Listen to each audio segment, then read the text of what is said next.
Tengan buenos días, mis hermanos, una vez más. Vamos a exponer la palabra del Señor y les pido por favor que vayan conmigo de nuevo a Romanos capítulo 3. Romanos capítulo 3. Y vamos a leer los versículos 21 al 26. Hermanos, no creo que nunca antes se hayan escrito palabras más sublimes, más importantes, más relevantes que las que vamos a escuchar en Romanos 3, 21 al 26. Dice así la palabra del Señor. Y cuando vayamos leyendo el texto, por favor, nota todas las veces que Pablo menciona la palabra justicia. Pero ahora, aparte de la ley, se ha manifestado la justicia de Dios, testificada por la ley y por los profetas. La justicia de Dios por medio de la fe en Jesucristo para todos los que creen en Él, porque no hay diferencia, por cuanto todos pecaron y están destituidos de la gloria de Dios, siendo justificados gratuitamente por su gracia mediante la redención que es en Cristo Jesús, a quien Dios puso como propiciación por su gracia, por su sangre, para manifestar su justicia a causa de haber pasado por alto en su paciencia los pecados pasados, con la mira de manifestar en este tiempo su justicia, a fin de que Él sea el justo y el que justifica al que es de la fe de Jesús. Seguramente todos aquí han escuchado alguna vez esta frase: te tengo una buena noticia y una mala. ¿Cuál prefieres primero? Bueno, usualmente deberíamos pedir la mala primero y luego la buena. Por un lado, para quedarnos con el buen sabor al final. Pero por otro lado, porque a veces la buena noticia depende de la mala. Para que podamos entender la buena noticia, necesitamos conocer la mala noticia. Bueno, eso es precisamente lo que encontramos en la carta de Pablo a los romanos. El tema de esta carta es el evangelio, y como todos ustedes saben, la palabra evangelio, lo que significa básicamente es una buena noticia. Es un mensaje de gozo. El evangelio es el tema de la carta a los romanos. Y su punto de partida no es Dios te ama y tiene un plan maravilloso para ti. No, cuando Pablo va a explicarnos, comienza a explicarnos la buena noticia del evangelio, sorprendentemente él no comienza por el amor de Dios, sino por la ira de Dios. Pablo le dice a los romanos: yo quiero ir a Roma a predicar el evangelio. ¿Y por qué, Pablo? Porque el evangelio es poder de Dios para salvación a todo aquel que cree. Al judío primeramente y también al griego, al mundo entero. Pablo, ¿y por qué nosotros necesitamos ese evangelio que tú predicas? Porque la ira de Dios se revela desde el cielo contra toda impiedad e injusticia de los hombres que detienen con injusticia la verdad. Ven, mis hermanos, Pablo no comienza hablando del amor de Dios. Él va a llegar al amor de Dios. Pero luego de haber presentado el fondo negro del pecado, el diamante del evangelio solo brilla en todo su esplendor cuando lo vemos detrás del fondo negro que presentábamos ayer. En el mundo entero no hay justo ni aún uno, no hay quien haga lo bueno, no hay ni siquiera uno. Y al final de esta presentación dice Pablo en el versículo 19, pero sabemos que todo lo que la ley dice, lo dice a los que están bajo la ley. ¿Para qué? Para que toda boca se cierre y todo el mundo quede bajo el juicio de Dios. La ley nos deja sin argumentos. La ley nos deja sin justificación. Pero cuando llegamos al versículo 21 que acabamos de leer, Pablo introduce dos palabras que cambian completamente el panorama, pero ahora. Pero ahora, mis hermanos, ese pero lo cambia todo. Lo que Pablo va a decir en los versículos 21 al 26 es la noticia más sorprendente, más extraordinaria e incluso pudiera decir la noticia más antiintuitiva que hayamos escuchado jamás. Nosotros vivimos en un mundo donde se espera que cada cual reciba lo que merece. Yo hago algo bueno, debería recibir algo bueno a cambio. Hago algo malo, debería recibir algo malo a cambio. Pero el evangelio no funciona así. Por eso decimos que es antiintuitivo, no es lo que naturalmente esperaríamos que sucediera. Mis hermanos, ¿cómo puede ser que un Dios como el que se revela en la Biblia, perfectamente santo, perfectamente justo, declare inocente a personas culpables y aún así mantenga intacta su justicia? Dios justifica al impío. Si un juez humano declara inocente a un culpable, no pensamos que ese juez es misericordioso, pensamos que es un corrupto. ¿No es así? Si un juez humano declara inocente a un malhechor, no decimos, ay, qué bendición, qué hombre más bueno. O es un negligente o es un corrupto. Bueno, el mensaje del evangelio es que Dios justifica, es decir, Dios declara inocente a los culpables. Dios justifica al impío y aún así él sigue siendo justo. ¿Cómo puede ser eso posible? Mira, mis nietos, tengo 2 nietos en Santo Domingo, otros 3 están en Jordania, un poquito lejos, pero los que están en Santo Domingo, que son los mayores, a ellos obviamente les encanta ir a la casa de los abuelos. Y una de las cosas que mis nietos me piden continuamente es que les proponga cosas raras, algún dilema o de esas preguntas truculentas.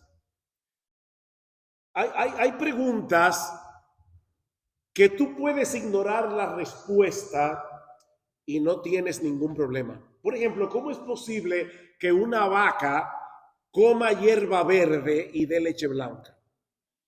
Eso es extraño, ¿verdad? Pero mira, si tú desconoces todos los procesos a través de los cuales la hierba verde se convierte en leche blanca, de verdad, mira, tú puedes vivir la vida entera sin saber eso y no vas a tener ningún problema. Ahora, este dilema que plantea el evangelio es extremadamente importante porque de eso depende el cielo y el infierno. Depende de dónde tú vas a pasar la eternidad. ¿Cómo es posible que el juez justo del universo declare inocente a malhechores culpables y aún así siga siendo justo? Bueno, eso es precisamente lo que Pablo va a responder en los versículos 21 al 26. Por eso les decía, noten todas las veces que Pablo menciona la palabra justicia, justo, justificación. Ese es el tema de estos versículos. Y la respuesta de Pablo es el corazón del evangelio. Si tú entiendes Romanos 3, 21 al 26, tú entiendes el evangelio. Así de extraordinario, así de de importante es este pasaje. Entonces, ¿qué es lo que Pablo nos enseña acerca del evangelio aquí? Bueno, en primer lugar, Pablo nos dice que la justicia que tú y yo necesitamos, Dios nos la regala. Y no por medio de la ley. Es una justicia que Dios da, pero no es por medio de la ley, es por medio del evangelio. Vea el versículo 21. Pero ahora, aparte de la ley, sea lo que sea que Dios nos vaya a dar, no tiene nada que ver con los mandamientos, esa parte de la ley. Pero ahora, aparte de la ley, se ha manifestado la justicia de Dios testificada por la ley y por los profetas. La ley del Antiguo Testamento contenía mandamientos, rituales, ceremonias, pero la justicia que Dios ha manifestado en el Evangelio no tiene nada que ver con ninguna de esas cosas. No hay que llevar a cabo ningún ritual, no hay que llevar a cabo ninguna ceremonia, no hay que obedecer ningún mandamiento para que seamos salvos, para que Dios nos declare inocentes. Si la salvación dependiera de nuestra obediencia a la ley, no habría esperanza para nadie, porque ninguno de nosotros podemos llenar esa medida. Y no es que haya nada malo en la ley. Hay personas que se molestan con la ley. No te molestes con la ley, moléstate contigo. Porque no es la ley el problema eres tú. El problema soy yo. La ley es un buen capitán. La carne es un mal soldado. Todo lo que la ley ordena es correcto y es para nuestro bien. El único problemita es que no podemos cumplirla. No llenamos esa medida. De manera, mis hermanos, que nunca fue el diseño de Dios salvar al hombre a través de la obediencia a sus mandamientos. Nuestro desempeño, nuestra obediencia, nuestras buenas obras son dinero de monopolio en el cielo. ¿Han jugado monopolio? Tú puedes ser multimillonario jugando monopolio. Pero si tú vas al banco con un maletín lleno de dinero de monopolio, del juego de monopolio, y le dices, llámenme al gerente, que quiero hacer un depósito importante. Voy a depositar 20 millones de dólares. ¡Wow! Y cuando el tipo del banco abre el maletín y ve que es dinero de monopolio, obviamente no va a llamar al gerente del banco, va a llamar a un psiquiatra. Bueno, mira, mi querido hermano, mi querida hermana, nuestras buenas obras son dinero de monopolio en el cielo. Esa moneda no circula en el reino de Dios. No sirve de nada. De nada. Ni para comprar un chicle. No sirve una goma de mascar. No sirve de nada. Y eso es precisamente lo que Pablo nos está diciendo aquí. Dice, versículo 21, otra vez, aparte de la ley se ha manifestado la justicia de Dios que fue testificada por la ley y por los profetas. En otras palabras, Pablo está diciendo, no es que el Nuevo Testamento haya cambiado el mensaje, no es el mismo del Antiguo Testamento. El mismo mensaje de la ley y de los profetas. El evangelio encaja perfectamente con todo lo que Dios ha revelado desde Génesis hasta Malaquías. No es otro mensaje. Cualquier persona que hubiera leído con atención el Antiguo Testamento se habría dado cuenta que Dios no estaba prometiendo proveer justicia por medio de nuestro propio esfuerzo. Yo no sé cómo ocurre en otros países de América Latina, como Colombia, que hay muchos colombianos. He saludado a venezolanos, a ecuatorianos, a peruanos. Pero en República Dominicana, el país de donde yo vengo, las personas acostumbran a ponerle letreros a los camiones. ¿Saben lo que es un camión? Esos camiones de carga, y las personas le ponen letreros. Y uno de los letreros favoritos de, yo no sé por qué, de los camioneros dominicanos es mi propio esfuerzo. O sea, parece que esta persona, ¿verdad?, ha estado ahorrando y trabajando y finalmente se pudo comprar su camión. Bueno, déjame decirte, tú nunca vas a llegar al cielo, nunca vas a poder llegar al cielo manejando un camión que diga mi propio esfuerzo. La ley no fue diseñada para eso.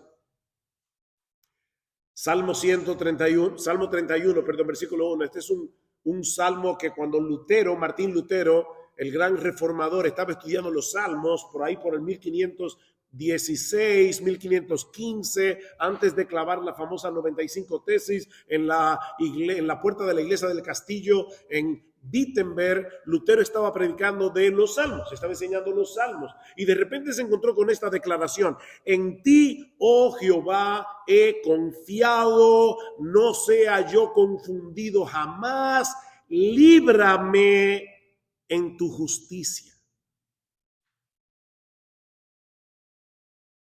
¿Cómo que en su justicia? Cualquiera esperaría, ¿verdad?, que el Salmo dijera: líbrame en tu misericordia, líbrame en tu compasión, pero en tu justicia. ¿Cómo es posible que el salmista le pida a Dios que lo libre por medio de su justicia? Eso no parece tener sentido, pero mis hermanos, lo que el salmista le está pidiendo a Dios es que lo salve a través de su justicia. Él sabe que Dios usará su justicia de alguna forma para librarlo de la condenación que él merece. Y la pregunta otra vez es: ¿cómo puede ser eso posible? Bueno, eso es lo que Pablo pasa a explicar en el siguiente versículo de Romanos 3, lo que nos lleva a nuestro segundo encabezado. Ya vimos que la justicia que tú y yo necesitamos no la podemos alcanzar por nuestro propio esfuerzo, es un regalo de Dios, y es un regalo que no viene a través de la ley, sino a través del evangelio. Pero ahora Pablo nos dice que esa justicia se obtiene por medio de la fe en Jesucristo. Versículo 22. La justicia de Dios por medio de la fe en Jesucristo para todos los que creen en él. Ya Pablo había dicho al principio en Romanos 1:17 que en el evangelio se revela la justicia de Dios por fe y para fe, como está escrito, y ahí cita Habacuc capítulo 2 versículo 4, como está escrito: mas el justo por la fe vivirá. Así que de principio a fin la salvación es por la fe. Pero ahora Pablo nos dice explícitamente que esa frase necesita un complemento. Es la fe en Jesucristo. Mucha gente está convencida de que la fe es importante. La fe mueve montañas. ¿Han escuchado eso? No, la fe no mueve nada. La fe no sirve para nada. De hecho, yo sé que esto le va a chocar un poco, la fe no salva a nadie. El que salva es Jesucristo por medio de la fe. Parece una sutileza teológica, pero esto es importante. La fe en sí misma, por sí sola, no tiene poder para hacer absolutamente nada. Lo que importa a final de cuentas no es que tú tengas fe, es que tú tengas fe en el objeto correcto. Es que la tengas depositada en el objeto correcto. Nuestra isla, la República Dominicana, está cerca de Puerto Rico.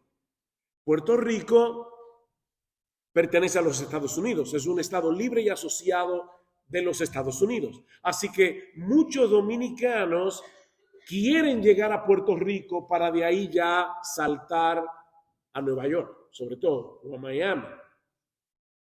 Bien, el problema es que muchos dominicanos se arriesgan porque no tienen visa americana, se arriesgan a irse de manera ilegal en unas pequeñas embarcaciones llamadas yolas. Una yola es un barquito bien pequeño y lamentablemente muchos de ellos terminan ahogados en el canal de la Mona. Lamentablemente, y comidos por tiburones. Es algo muy triste. Y se han hecho reportajes para que los dominicanos dejen de viajar a Puerto Rico en yola, pero hay mucha gente que tiene fe en que va a llegar a Puerto Rico. Ahora, yo conozco personas que le tienen mucho miedo a volar en los aviones. Gracias al Señor que no tengo ese problema. Sería muy difícil para mí. No tengo problemas en volar, pero hay personas que le tienen pánico a volar. La pregunta es, vamos a suponer que aquí tenemos a un dominicano que tiene toda su fe puesta en que va a llegar a Puerto Rico en yola. Y aquí tenemos a otro dominicano que se sube al avión temblando con muy poca fe. ¿Cuál de los dos tiene más oportunidad de llegar a Puerto Rico? ¿El que tiene mucha fe o el que tiene poca fe? El que tiene poca fe. Porque este que tiene poca fe la tiene puesta en el objeto correcto, en el avión, en el más seguro. Así que mira, no importa si tú tienes poca o mucha fe. Ojalá que tengas mucha fe. Pero lo más importante no es que tengas poca o que tengas mucha. Lo más importante es en quién tú crees. En quién tú tienes puesta tu fe. Mi madre era una devota de la Virgen de la Altagracia, que es la Virgen patrona de la República Dominicana. Hay un lugar en Higüey que es un santuario donde se adora la Virgen de la Altagracia. Y yo me acuerdo siendo niño y adolescente que nosotros teníamos que ir todos los años en peregrinación a ese santuario porque mi madre era muy devota de la Virgen, a tal punto que cuando nosotros nos mudamos de un pequeño pueblo de la República Dominicana a la capital, yo tenía 9 años y mi padre construyó la casa paterna. Ya la casa estaba lista, nosotros vivíamos en casa de nuestros abuelos y no nos podíamos mudar por una sencilla razón. Mi mamá había pedido una virgen de aquí, no de aquí de Londres, sino de España. Ya estoy confundido, es que estaba en España la semana pasada. Así que como la virgen no llegaba de España, mi mamá decía, nadie se va a mudar en esa casa hasta que llegue la virgen, porque la virgen tiene que ser la primera persona que entre por la puerta de esa casa.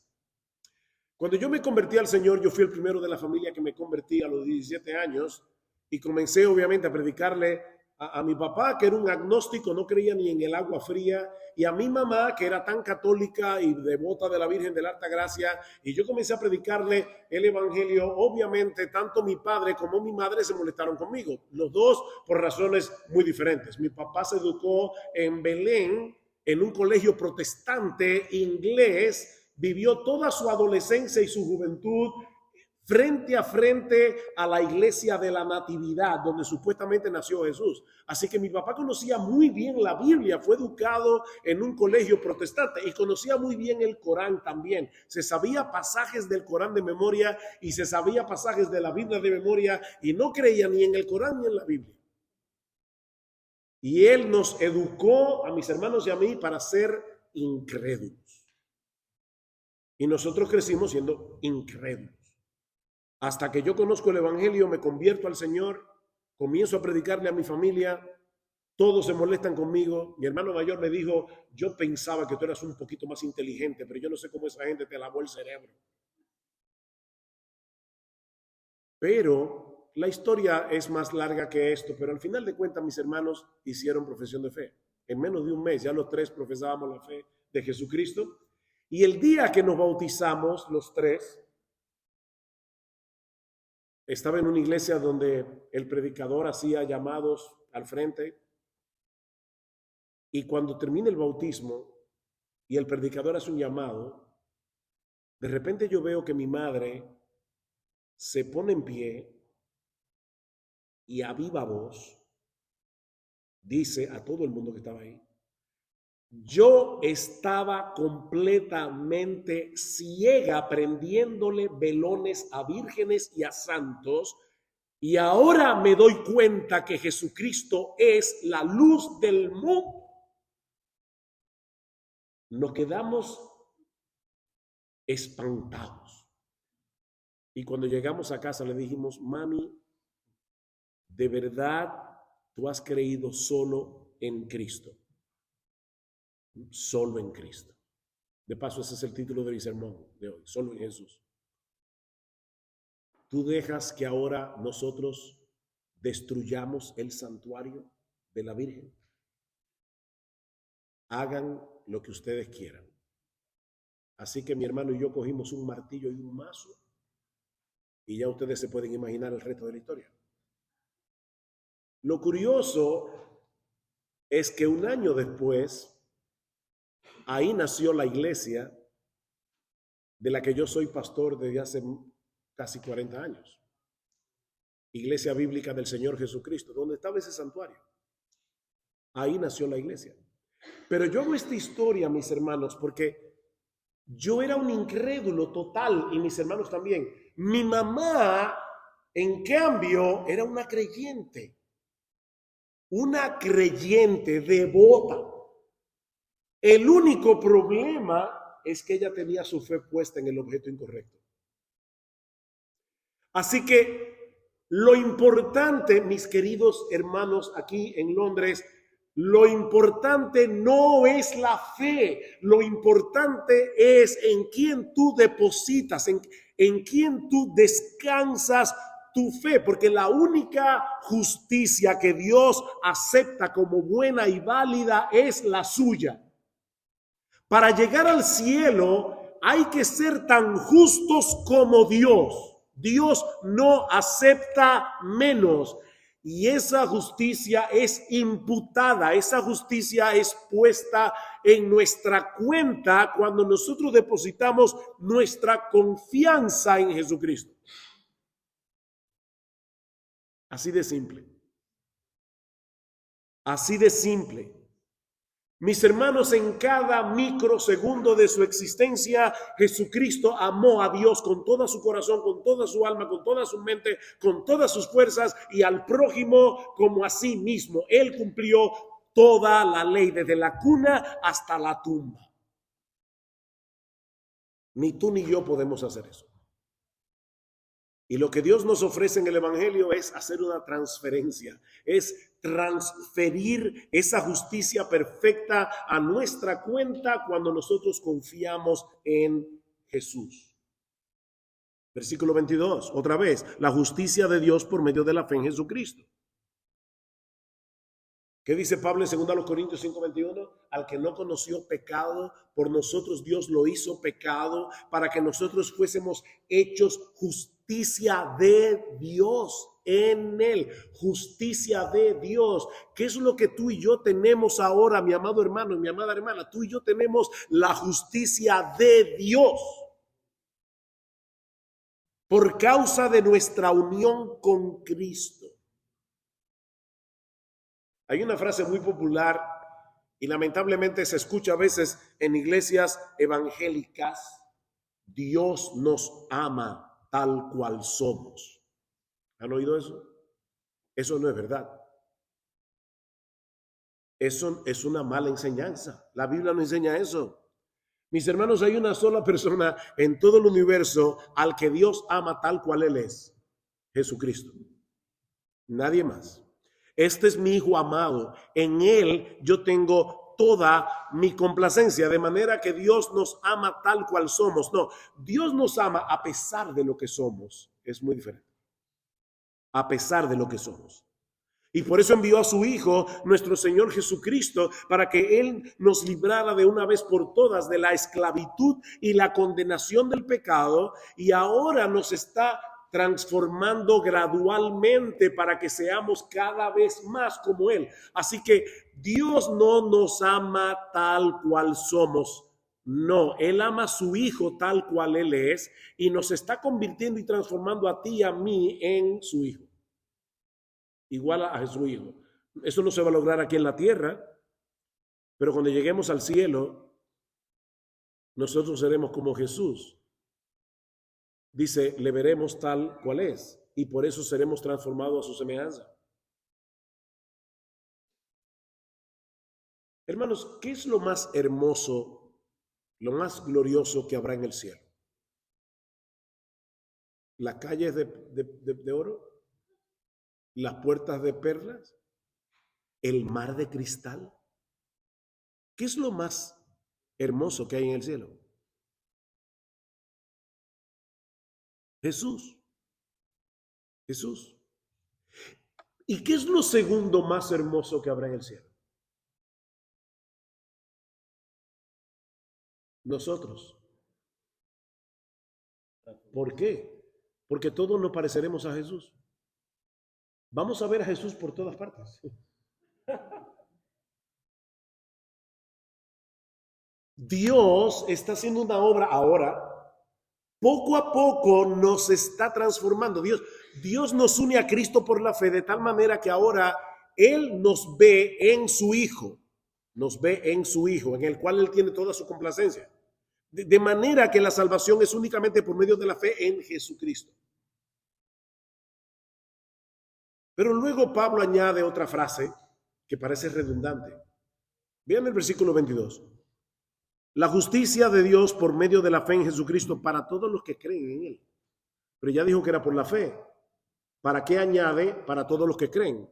Si es por la fe. ¿No parece redundante? En la Biblia no hay ni una sola palabra de más. ¿Por qué entonces Pablo dice para todos los que creen en Él? Bueno, para llevarnos a la tercera enseñanza de este pasaje. Y es que esta justicia está disponible para todos sin distinción. Para todos sin distinción, porque todo el mundo la necesita. Vean lo que dice el versículo 23. Porque no hay diferencia. O sea, ¿por qué es para todos los que creen? Porque todo el mundo necesita esa salvación. Para todos los que creen, porque no hay diferencia por cuanto todos pecaron. Y todos están destituidos de la gloria de Dios. La razón por la que Pablo añade esa frase aquí es para hacernos ver que esa justicia que Dios nos ofrece en el Evangelio es para todo el mundo, porque todos la necesitan. Se trata de una oferta universal porque la necesidad es universal. Todos pecaron, todos, ya lo vimos ayer. Todos están destituidos de la gloria de Dios. Y lo que eso significa es que Dios nos creó para reflejar su gloria. Dios nos creó para reflejar su imagen, para encontrar satisfacción y felicidad viviendo para que Él sea famoso. Me gusta decirlo así porque todo el mundo dice, esto es para la gloria de Dios. ¿Qué significa eso? Que yo quiero que Dios quede bien. Yo quiero que todo el mundo admire a Dios, no a mí. Yo quiero que la gente, cuando yo predico o tú cuando haces cualquier buena obra, es para que Dios quede bien, es para que la gente diga, ¿por qué este individuo se sacrifica por otros de esa manera? Ah, porque es cristiano, es porque él tiene a Dios, él tiene una relación con Dios y así Dios queda bien. Pero todos nosotros nos quedamos cortos de alcanzar esa meta porque somos pecadores. El pecado desfiguró en nosotros la imagen de Dios y nos convirtió a todos nosotros en ladrones de gloria. ¿Alguna vez te has visto así? Tú y yo somos ladrones de gloria. O sea, en vez de buscar que Dios sea reconocido, en vez de buscar que Dios sea exaltado a través de lo que hacemos, a través de lo que somos, no, nosotros queremos que esa gloria sea nuestra. Esa es la acusación de Pablo en Romanos capítulo 1, versículo 20, ¿recuerdan? Dice, pues habiendo conocido a Dios, no le glorificaron como a Dios, ni le dieron gracias. No le glorificaron como a Dios.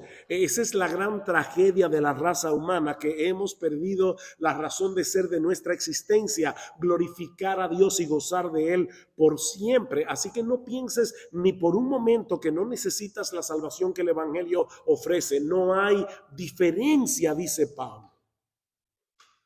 Alguien lo dijo de esta manera: la prostituta, el mentiroso, el asesino están privados de esa gloria, pero tú también lo estás. Tal vez ellos están en el fondo de una mina y tú en la cima de los Alpes, pero estás tan lejos como ellos de poder tocar las estrellas. Cuando la tabla de comparación es la gloria de Dios, tu currículum deja de ser impresionante. De hecho, se vuelve en contra tuya. No hay un solo ser humano en el planeta que no necesite de esta salvación. Pero por eso mismo Dios la ha puesto a disposición de todos por medio de la fe. Todos pueden creer. No hay que ser un genio para creer. No se trata de algo que mereces, sino de algo que Dios ha decidido dar como un regalo a los que extienden su mano desnuda para ofrecer lo que se les da. Lo que nos lleva a nuestro cuarto encabezado, la cuarta enseñanza de este pasaje, y es que esta justicia que Dios da, y ya sabemos que es por medio de la fe en Jesucristo, aparte de la ley, depende enteramente de la buena disposición de Dios, o sea, de su gracia. De su gracia. Vean una vez más el versículo 24. Lo que estoy diciendo, hermano, hermana, es que no tiene nada que ver con algo que haya en ti. No es que Dios dijo, mire, yo creo que este es un poco mejorcito en comparación con este, así que le voy a dar la salvación a este y no a este. O yo sé que cuando este escuche el evangelio va a creer, pero este no va a creer, así que le voy a dar la salvación a este. No. Lo que sea que movió a Dios a salvarnos no depende ni de ti ni de mí, depende enteramente de Él. Versículo 24. Siendo justificados gratuitamente por su gracia. No lo pudo decir más claro. Si hubiera dicho solo gratuitamente, ya estaba bien. Pero Pablo quiere que esto quede claro. Es gratuitamente por su gracia. Es que somos justificados. Y esta palabra justificación es un término legal que es contrario a la palabra condenación. La condenación es el antónimo de la justificación. Ser justificados es lo contrario a ser condenados. De manera que lo que Pablo está diciendo aquí es que Dios nos declara justos en su tribunal gratuitamente por su gracia. Aleluya. ¿Saben que la palabra que se traduce aquí como gratuitamente es la misma palabra que aparece en Juan capítulo 15, versículo 25? Cuando hablando de Jesús está diciendo, sin causa me aborrecieron. Así que la palabra gratuitamente es la misma que es traducida en Juan como sin causa. Pablo está enfatizando una vez más que la salvación, la justificación, no tuvo nada que ver con méritos propios, ni siquiera con el hecho de haber creído en Jesús. No pienses ni por un momento que tú tienes algún mérito por haber creído. Tal vez tú eres parte de una familia donde unos han creído y tú eres uno de ellos, otros todavía continúan en incredulidad. No pienses que tú eres superior al que no ha creído. Es sin causa. Alguien dice, cuando un niño le pide a su madre algo que necesita y confía en que ella se lo dará, su petición no tiene mérito alguno. Es solo la manera en la que el niño recibe la generosidad de su mamá. No hay mérito en eso.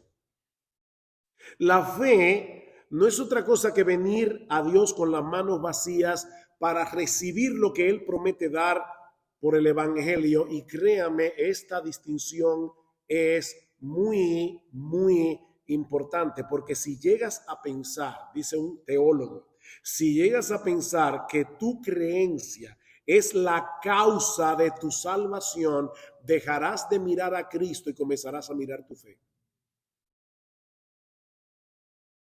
¿Por qué hay muchos creyentes que viven inseguros o piensan que perdieron la salvación?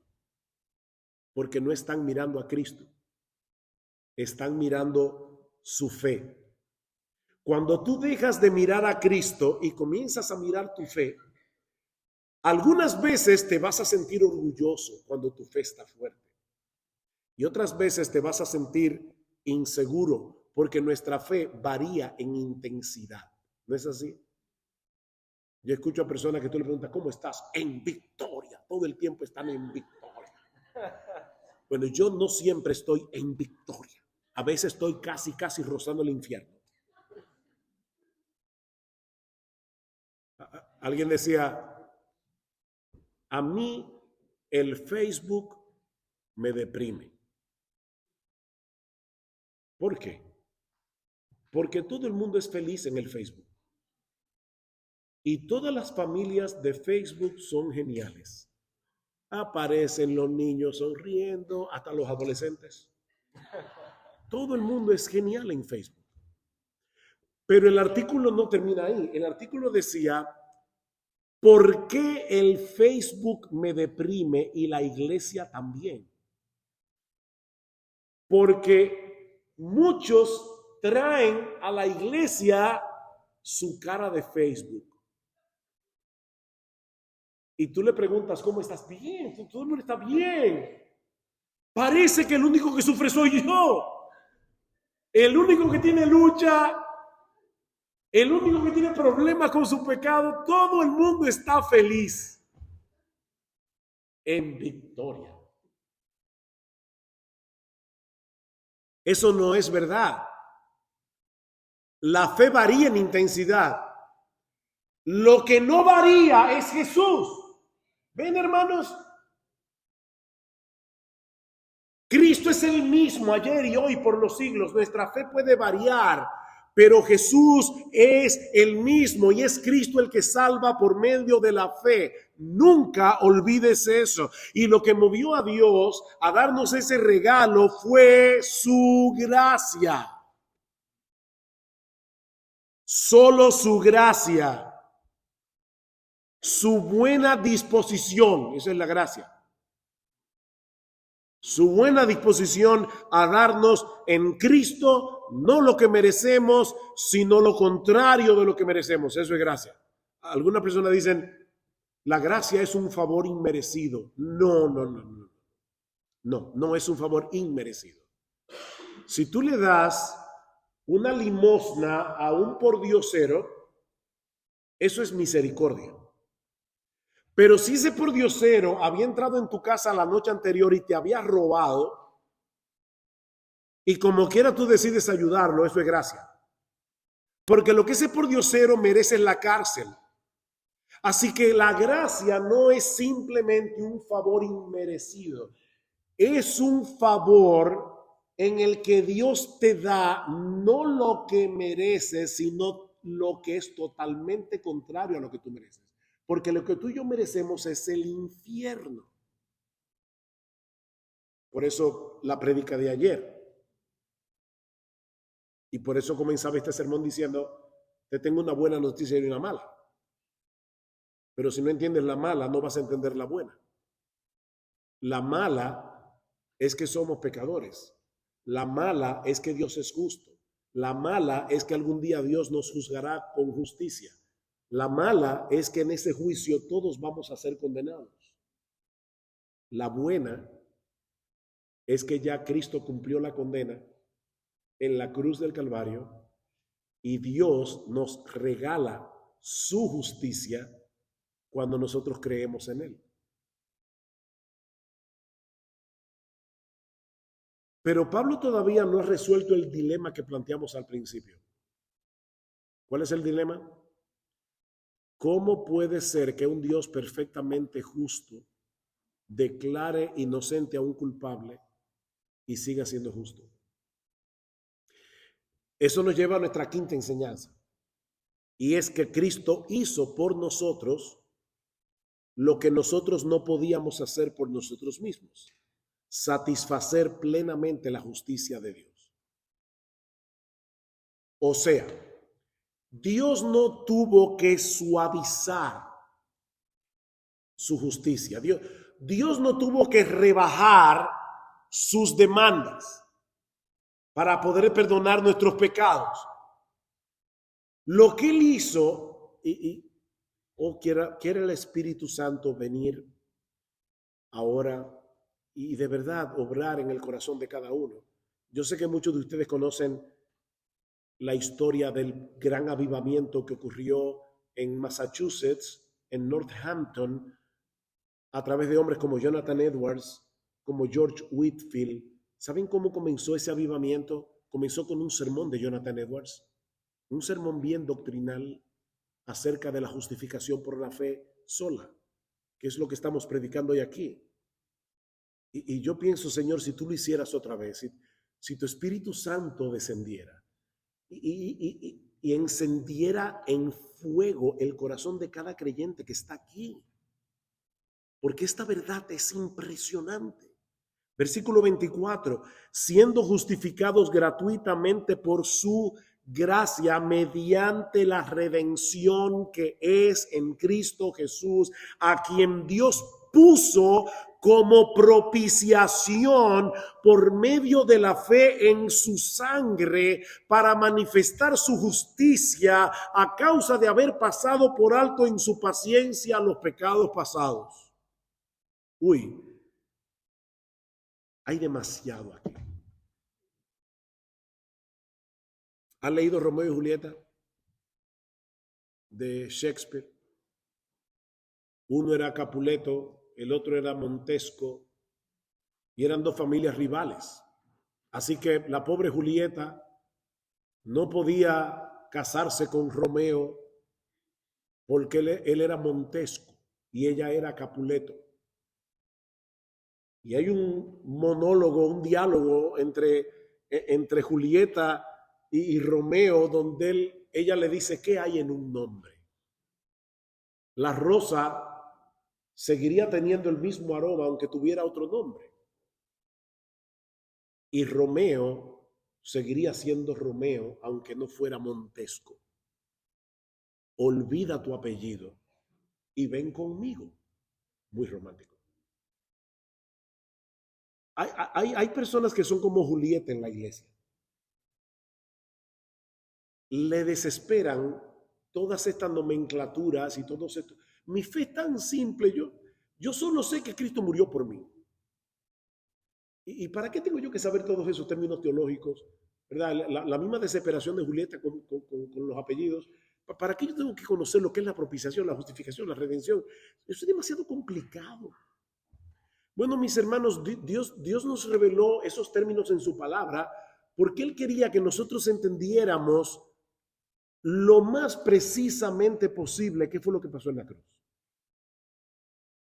Así que déjame ayudarte explicando lo que Pablo dice aquí, porque hay tres términos aquí teológicos: justificación, redención y propiciación. Ya vimos justificación, es un término legal. Se usa en los tribunales para hablar de alguien que ha sido absuelto del crimen del que se le acusa, del delito. La palabra redención tiene que ver más bien con el mercado de esclavos. Todos nosotros, dice la Escritura, nacemos esclavizados al pecado. Dice el Señor Jesucristo en Juan capítulo 8, versículo 34, que todo el que hace pecado es ¿qué? Esclavo del pecado. Pero Cristo nos redimió, Cristo nos libertó de esa esclavitud al pagar nuestra deuda con la justicia de Dios. Él nos compró y nos libertó al precio de su propia sangre para que seamos exclusivamente suyos. ¿O ignoráis que vuestro cuerpo es templo del Espíritu Santo, el cual está en vosotros, el cual tenéis de Dios, y que no sois vuestros, porque habéis sido comprados, aquí está la redención, porque habéis sido comprados por precio. Glorificad pues a Dios en vuestro cuerpo y en vuestro espíritu, los cuales son de Dios. Así que por un lado hemos sido declarados justos en el tribunal de Dios. Óyeme, mi hermano, tú te puedes morir mañana tranquilo, te puedes morir ahora, de hecho, porque Dios te va a recibir en el cielo. Ya tú fuiste declarado inocente por causa de la justicia de Jesús. Te puedes morir tranquilo. No le tengas miedo a la muerte. Pero no solamente fuiste justificado, sino que también fuiste redimido. Fuiste comprado. Ahora le perteneces a Jesucristo. Él es tu dueño. Y no hay mejor amo en el mundo que Jesús. Pero el otro término que usa Pablo aquí, para mí es el más sensible, es propiciación. ¿Lo vieron? En el versículo 25, a quien Dios puso como propiciación. Esta palabra propiciación significa aplacar. ¿Aplacar el qué? La ira de Dios. Y yo sé que mucha gente dice, no, mi Dios no tiene ira. Entonces tú eres un idólatra, porque estás adorando a un Dios que no es el de la Biblia. El Dios de la Biblia se aira. Sí, pero Él se aira con el pecado, no con el pecador. No, Él se aira con el pecado y con el pecador. La Biblia dice que Dios está airado contra el impío todos los días. Así que Dios odia al pecado y Dios odia al pecador. Es que yo no puedo concebir a un Dios así. Mira, déjame decirte algo. El que no tiene ira tampoco ama. El amor y la ira necesariamente van juntas. Sin ira no hay amor. No me digas tú a mí que tú amas a los niños y que te molestas cuando lees en la prensa que un niño fue abusado y tú no te airas por eso. Si tú no sientes ira cuando un niño es abusado, tampoco amas a los niños. No puede haber amor sin ira. Así que nuestro Dios es un Dios perfecto en amor y es un Dios que está irado contra el pecado y contra el pecador todos los días de su vida. Cuando la Biblia dice que Dios puso a Jesucristo como propiciación, lo que está diciendo es que Cristo se interpuso en la cruz del Calvario entre la ira de Dios y tú, y le pidió al Padre, por favor, Padre, todos los pecados que tú merecen por causa de su pecado, por favor, Señor, castígame a mí, le dijo Jesús, como si yo hubiera cometido ese pecado. Por favor, Señor, castígame como si yo fuera un adúltero, castígame como si fuera un mentiroso, castígame como si fuera un ladrón, castígame como si fuera un asesino, castígame a mí, castígame como si yo hubiera sido adicto a la pornografía, castígame como si yo hubiera sido un adicto a las drogas, castígame como si yo hubiera sido un borracho. Toda la ira, toda la ira que tus pecados merecen, Jesucristo la absorbió en la cruz. Eso es lo que significa propiciación. Jesucristo es el hoyo negro. ¿Han escuchado hablar de los hoyos negros en el espacio que absorben toda la masa? Jesucristo es el hoyo negro de la ira de Dios. La absorbió para que ahora tú seas tratado con amor, con bondad. Dios te trata ahora, si tú eres creyente, como Él trata a su Hijo. Porque ya Él absorbió toda la ira que tú mereces, que yo merezco. ¿Ven lo glorioso que es el Evangelio? Y por favor, no vayas a pensar ahora que Jesús es bueno y el Padre es un Dios malgenioso. Y Cristo tiene que venir a aplacar a este monstruo. No, no, no, no, no. De tal manera amó Dios al mundo. ¿Cuál de las tres personas de la Trinidad? El Padre, porque él dio a su Hijo. Así que de tal manera amó Dios, de tal manera amó el Padre, vamos a ponerlo así, de tal manera amó el Padre al mundo que dio a su Hijo para que todo aquel que en él cree no se pierda, mas tenga vida. Así que Dios es amor. Dios es amor. Cuando la Biblia habla de la ira de Dios, no se está refiriendo a la rabia de Dios. No es que Dios es un rabioso y malgenioso al que debemos tratar de apaciguar de alguna manera. La ira de Dios es el aborrecimiento justo e infinito que Dios experimenta hacia el pecado y que lo mueve a castigar al pecador. Dios no puede dejar el pecado sin castigo porque no sería justo que lo hiciera.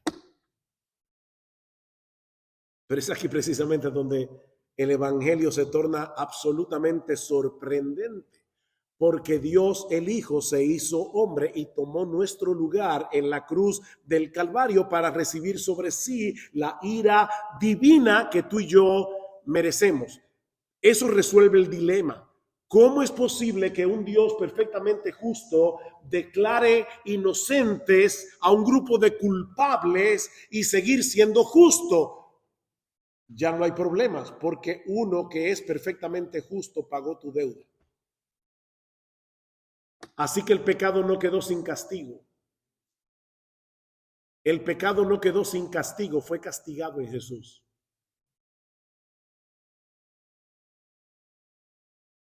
Hace un momento decíamos que la fe no tiene ningún valor a menos que esté depositada en Jesús.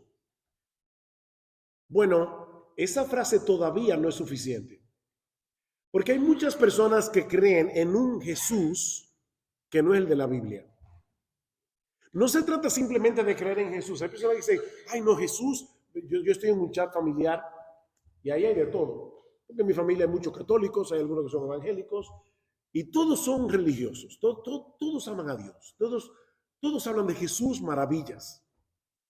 Pero depende de qué Jesús te estás hablando, porque hay personas que creen en Jesús porque quieren que ese Jesús les resuelva todos los problemas.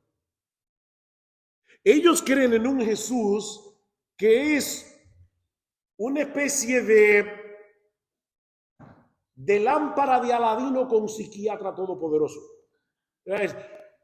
Es el Jesús que me va a dar la salud, es el Jesús que me va a dar un mejor trabajo, es el Jesús que me va a hacer rico. Yo voy a tener una vida feliz porque tengo a Jesús. Ese no es el Jesús de la Biblia. Así que no se trata simplemente de creer en Jesús. Es creer en ese Jesús que sustituye al pecador en la cruz. Ese es el Jesús en el que debemos creer. Aquel que cargó tu pecado y el mío. El que fue castigado en la cruz para que tú y yo pudiéramos ser salvos. Por eso dice el versículo 25, que a quien Dios puso como propiciación por medio de la fe en su sangre. No es la fe en su poder, no es la fe en la capacidad que tiene Jesús de darte una vida genial. Es la fe en su sangre. ¿Ves qué es lo que salva? Tú tienes que creer que Jesús tomó tu lugar en la cruz y serás salvo. Ahora, ¿por qué Pablo dice en el versículo 25 a causa de haber pasado por alto en su paciencia los pecados pasados. ¿A qué se refiere Pablo? ¿Vieron el texto? Yo espero que hayan traído sus Biblias. ¿Qué dice el texto? A quien Dios puso como propiciación por medio de la fe en su sangre. Perdón, Oscar, ¿a qué hora fue que yo comencé a predicar? No, dime, porque yo no sé. ¿A qué hora comenzó? Es que no quiero que me pase como me pasó en Miami una vez que le pregunté a un pastor que me invitó a predicar. Le dije, pastor, dime cuánto tiempo tengo para predicar. Y él dice, no, predica todo lo que tú quieras. Ahora, nosotros a las 9 nos vamos. Entonces, no quiero. Pero dice el texto, a quien Dios puso como propiciación por medio de la fe en su sangre para manifestar su justicia a causa de haber pasado por alto en su paciencia los pecados pasados. ¿De quién está hablando Pablo aquí? De todos los creyentes del Antiguo Testamento que fueron salvos antes de la muerte de Cristo en la cruz. Moisés, Daniel, Abraham. Y lo que Pablo está diciendo es que como ellos vivieron antes de la cruz, todos los pecados pasados, ¿no? Él pasó por alto esos pecados. De hecho, la palabra Pascua, eso es lo que significa. En inglés es mejor, porque es Passover. El ángel de la muerte pasó por alto. Eso es lo que significa Pascua en hebreo. Entonces está diciendo, Dios pasó por alto en su paciencia los pecados pasados. ¿Saben por qué? Porque Abraham, Moisés, Daniel, David, todos los creyentes del Antiguo Testamento fueron perdonados a crédito. Tú vas a un centro comercial, sacas tu tarjeta de crédito, pasas la tarjeta y, oh milagro, te dan el artículo. Y tú no diste una sola libra esterlina. Pero créeme, el estado de la cuenta te va a llegar. Estás disfrutando del artículo que compraste a crédito. Todos los santos del Antiguo Testamento fueron perdonados a crédito porque estaban esperando el pago, que llegara la cuenta. Y la cuenta llegó cuando Jesucristo murió en la cruz del Calvario. Todos esos pecados que fueron pasados por alto también tenían que ser castigados. Los pecados de Abraham, los pecados de David, cuando David pecó con Betsabé, cuando mató a Urías Eteo, todos esos pecados tenían que ser castigados. Así que lo que hizo Dios fue perdonarlos a crédito, los pasó por alto en su paciencia hasta que llegara la cuenta. Y cuando llegó la cuenta, Jesucristo la pagó. La tuya, la mía y la de ellos. Hermanos, yo no sé ustedes, pero qué glorioso es ese evangelio. Qué sorprendente es la muerte de Cristo en la cruz. No crean ni por un momento que Abraham, Moisés, David fueron salvos porque sacrificaban corderos. Dicen Hebreos que esos corderos no podían pagar el pecado. Eran simplemente cuentas a crédito. Estaban amontonando créditos. Y fueron recibidos por Dios a crédito. Porque Dios sabía que esa cuenta iba a ser pagada. No fue con corderos. Fue con el Cordero de Dios que quita el pecado del mundo. He ahí la solución del dilema. Todos esos pecados fueron castigados en la cruz a fin de que Él sea el justo y el que justifica. ¿Lo vieron en el texto? Dice, con mira, versículo 26, de manifestar en este tiempo su justicia, a fin de que Él sea el justo y el que justifica, el que es de la fe de Jesús. Esa es la buena noticia del Evangelio. Que Dios amó de tal manera al mundo que dio a su Hijo unigénito para que todo aquel que en Él cree no se pierda, mas tenga vida eterna. Ahora, recuerden que todo lo que yo estoy diciendo aquí fue escrito a una iglesia. Yo no estoy aquí en una campaña evangelística. Yo le estoy predicando esto consciente de que ustedes, la mayoría creo, profesan ser cristianos. No es para que se conviertan otra vez. Es para que juntos podamos todos entender qué fue lo que pasó cuando Dios nos salvó. Que no era tan sencillo. Dios no es un viejito de barba blanca bondadoso que dice, no importa, ven con todos tus pecados. Dios no puede hacer eso, porque no sería justo. Alguien tenía que pagar por tu pecado y el mío. Y ese alguien se llama Jesús. Y Pablo quería que los creyentes en Roma entendieran eso.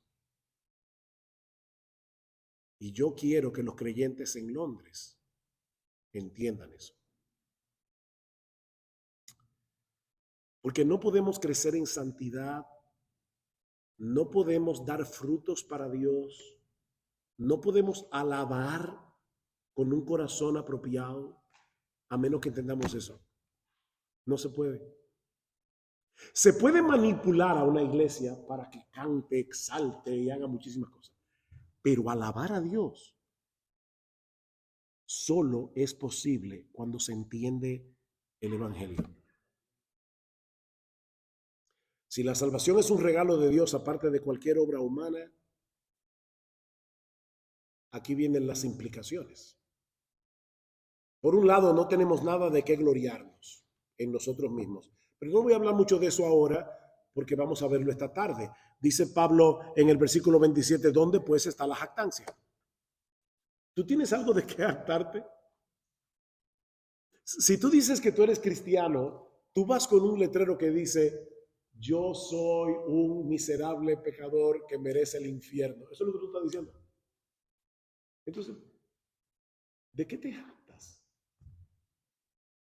Nada de qué jactarnos. La salvación es del Señor de principio a fin y por lo tanto solo Él merece toda la gloria. No solo por el hecho de haber sido salvados, es que Él merece la gloria por cada paso que nosotros damos en el camino de la obediencia, por cada fruto que nosotros damos en nuestro servicio a Él. Él merece la gloria. Ese entendimiento del evangelio también nos ayuda a batallar contra el legalismo. ¿Saben qué? Todos nosotros llevamos un católico romano en el corazón. Luchamos con el legalismo. Te levantas por la mañana y piensas, y yo sé que si me han oído predicar, seguro que me han oído decir esto otras veces, no es que tengo Alzheimer, es que de verdad que esto es una verdad importante. Y la repito y la repito y la repito, por la sencilla razón de que la base de la enseñanza son tres cosas: la repetición y la repetición. Así que no es que tengo Alzheimer, no es que me estoy poniendo viejo, aunque me estoy poniendo viejo.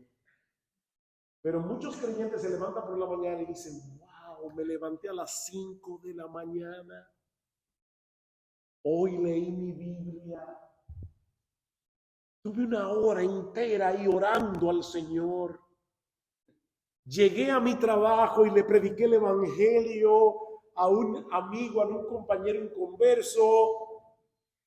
Dios tiene que bendecirme. O sea, ¿te estás comprando el favor de Dios? Mira, te puedes pasar 24 horas orando. Y después de esas 24 horas, tú no mereces un gramo del favor de Dios. La única razón por la que Dios nos bendice es porque estamos en Cristo.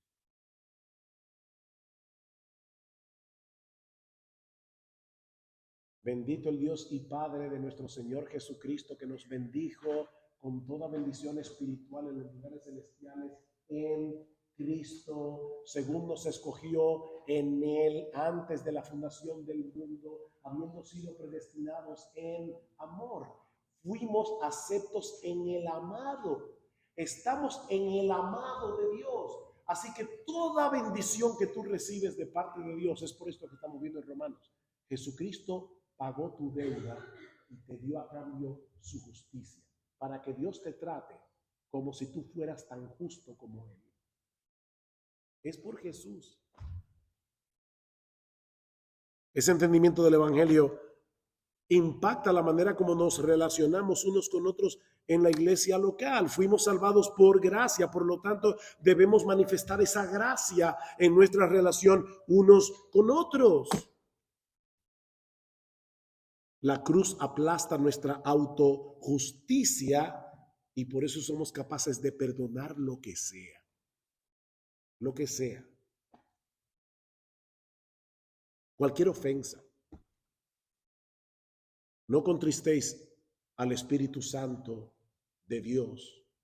Efesios 4:30, con el cual fuisteis sellados para el día de la redención. ¿Y cómo yo contristo al Espíritu Santo? Quítense de vosotros toda amargura, enojo, ira, gritería, maledicencia y toda malicia. Antes, sed benignos unos con otros, perdonándoos unos a otros, como Dios también os perdonó a vosotros en Cristo.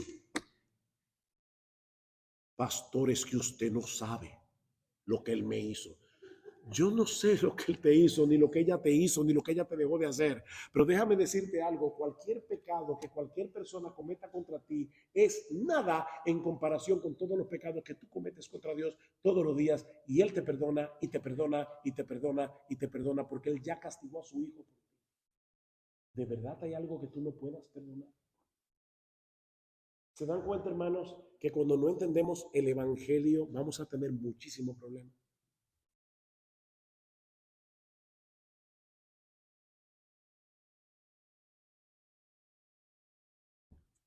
Esta tarde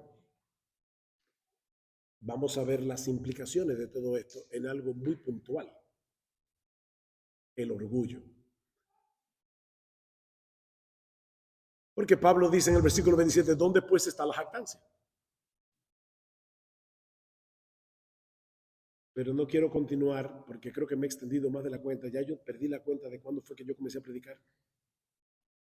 Esta tarde vamos a seguir viendo el Evangelio y sus implicaciones, que es el tema de esta conferencia.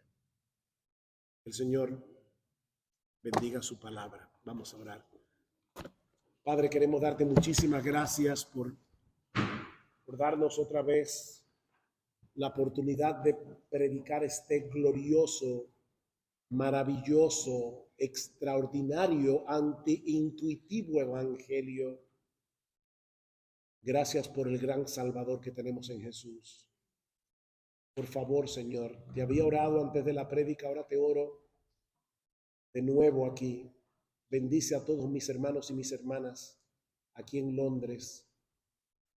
Ayúdanos a tener un mejor entendimiento y un mayor aprecio por el Evangelio de la gloria de Cristo. Porque te lo pedimos en su nombre. Amén y amén.